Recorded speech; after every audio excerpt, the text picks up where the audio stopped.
Then another player out this week. Yep. A shame at Connor coming back in.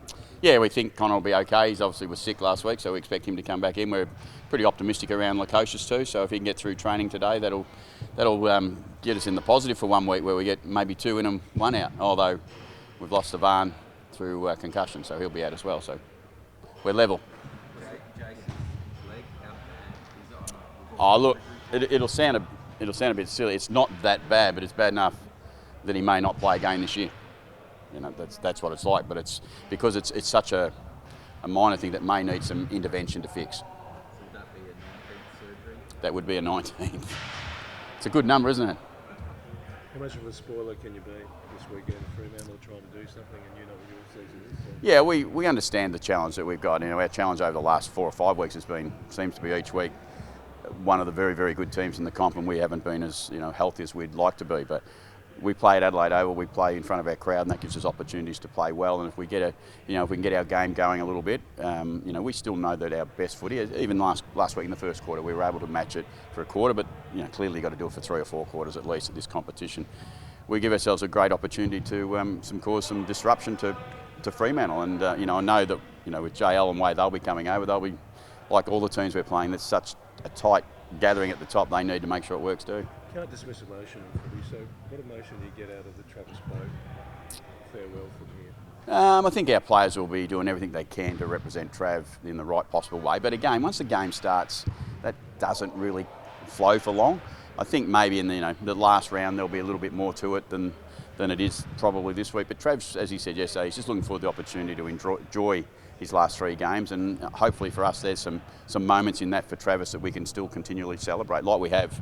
And he's kicked his goals over the last 3 or 4 weeks. It's been nice moments. It's hard for a team who's competing to play 4 quarters, but how do you try and replicate that first quarter with the young group to do it a bit more, a bit more, a bit more? Well, some of them just learn each week they play. It seems a bit silly, but some of those young players that we played, I thought Berry last week showed some really positive stuff, and they're the growth moments that you look for, and the opportunities for him to do it for a bit longer. And if he does it for a bit longer and another quarter or 2, and all of a sudden you put 2 or 3 players that are learning in that space, Lorenz, those sort of boys who come in, Liddy, those first-year players who have played not much footy, you'd be surprised how much they can learn in week to week at this level. It's been such a frustrating year for him. How is he going? Because when he does play, we saw him come back and play with Brisbane and play really well. How has it been like being a big recruit? Yeah, no, it's clearly been a challenge for him, but he's really optimistic around having the final 3 games and being able to play well and and have an impact in the last 3 games. I think his energy and his want to play in the next 3 or 4 weeks has been incredibly high, and he's had to deal with some disappointment, but what he can control now is what the next 3 weeks and the opportunities look like, and I think he's pretty positive about that. How important is that for him to get 3 straight games to finish up the season? Yeah, it'd be nice. Doesn't mean it's a guarantee. I mean, he thought he was probably going to get 4 or 5 games in a row, and then he has a little calf. So, you can't control, as we know, you can't control what happens with contact sport sometimes and with injuries. So, hopefully, he does get 3. How important is the momentum going into the We talked about this just this week around the importance of being a club who's showing some real energy going into out of a disappointing year into the next season, and with a bit of freshness coming into the footy club. I think it's really important, because if you let it become overbearing and overburdening you can turn one poor one into another potentially poor season. I don't think that will happen here. I think our team will recover from injury, will recover from freshness with Josh and some new people coming in. That'll be really exciting. So I think it's really important for us to get some momentum going into the pre-season break, and that can be in little ways, Matt. That can be, as I said, with Berry and young and first-year players showing some different things that gives you optimism, and young people playing in underneath in the sample as well.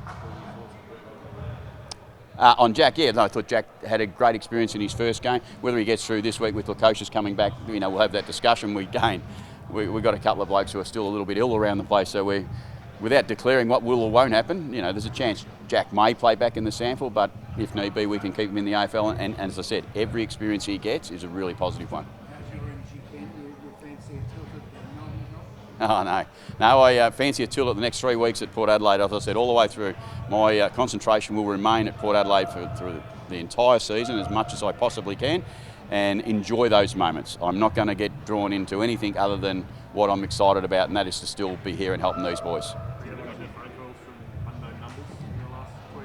I do get a lot of missed calls from undisclosed numbers, and I block them. All right, so I don't let them come through. If you can't tell me who you are, I don't want to talk. Do you see yourself football next season? What do you think about a bit of time off? Look, I appreciate your question, but it's not a today question. For me, I'm going to take the moments to enjoy 3 more weeks, and then I'm going to reset, refresh, do the things for my family, enjoy things that I haven't been able to enjoy for a little period of time, and then think about what's next. I'm sorry, I'm just not going to think about it today. I don't think I'm going to think about it before Christmas. I don't think I am. What do you do for Butters, particularly after what you saw last If I could hear you, I'd like to know. What did you say, Rich? What are you going to do for Butters, considering what we saw last week when he gets sat on? How do you open up the game for him? What we've seen with Zach is he's had these challenges over the last couple of years, and on any time he has a game like last week, he usually has a really big response. I'd expect that's what we'll get from Zach this week, and that's a real positive. Again, like a young player learning, an elite midfielder getting tagged consistently, they become more adaptable to it, and they understand their challenges, and they also understand their opportunities to get better. Do you need help him though in that space? Hey? Do you need others to help him in that space? The whole team needs people to help them, and Zach's no different. I mean, it certainly helps, when you get the support of the team, and I think the team do their best to support Zach. Last week, the opposition did a great job of protecting him. How much do you think those returns going to lift the team, given he is the captain, he's the future of the team? Pretty helpful. Bringing Connor back into our team is obviously very, very exciting for us to bring him in. But again, it's not to put unfair expectation on him just because he's the captain. He just comes in and plays one part of a team of 23. So we just need him to bring a bit of belief back with him and a bit of confidence back to the rest of the boys. And I'm sure, without saying it too loud, the boys look around and they see their captain with them. It does help. I know you said yesterday that you want to sneak off with Trav, obviously having his moment, but is it starting to feel a bit more real for you now? Yeah, it is. It's starting to feel real. It's starting to go, geez, that's only 2.5 weeks away. And I know how quick time does go. So yeah, it's feeling real, but I've been like that all year. I've been really comfortable with the process and what we're doing and how we're doing it. And I look forward to those moments of getting it done.